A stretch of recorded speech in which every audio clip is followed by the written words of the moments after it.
CM किसान योजनार नुआ ऑनलाइन अप्लाई आरंभ होईगला। आज्ञा हाँ जदि आपण भी सीएम किसान रो टंका पाउना एथिरे अप्लाई करने चाहूवे तेबे जानि रखु आपण खुशी खबर केबेठारु आरंभ है केबे यार लास्ट डेट भिडियो रे जानिबा शेष पर्यंत देखि रखु।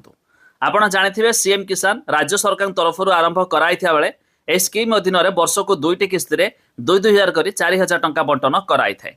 तेबे आसंतु जानिबा ए स्कीम रे मध्य नूतन अप्लाई आरंभ होई जाइछि। जानिबा पूर्वरु वीडियो को लाइक करिवे, सब्सक्राइब करन थिले एबे सब्सक्राइब करी पाखर थिबा बेल आइकन को दबाइ दियंतु। सबठारु बड़ कथा अनेक हिताधिकारी अछंती जो माने राज्य सरकार तरफ आरंभ कराइथिबा सीएम किसान रो टंका पाउनाहाती अर्थात वंचित अछंती। तेबे सही माने जानि रखंतु एबे एथिरे मध्य पोर्टाल चालू हो जाइछि। तो आपण चाहिले जे कोनोसी जनसेवा केंद्र हो किबा मो सेवा केंद्र को जाई ऑनलाइन जोगे आवेदन करि पारिबे। सबठारु बड़ कथा ए स्कीम रे अप्लाई करबा पूर्वरु प्रथमे आपण को एग्रीस्टेक पोर्टाल रे रजिस्ट्रेशन कराई नबा जरूरी, जहाँकि आपण देखि परथबे। यार पोर्टाल विजिट करिया परे देखंतु एथिरे मेंशन रहिछि कि आपण को एग्रीस्टेक पोर्टाल रे चासी भाव रे पंजीकरण कराबेकु पड़िबो, जहा द्वारा आपण मध्य सीएम किसान रे अप्लाई कले आपणकर अप्रूव होई पारिबो। आ आपण भी ए राज्य सरकार तरफ आरंभ कराइथिबा सीएम किसान रे वार्षिक 2टी किस्ती रे 4,000 पाई पारिबे। ता छडा जेमिति जानिथिबे केंद्र सरकार तरफ पीएम किसान रे वार्षिक 6,000 मध्य मिलि थाए।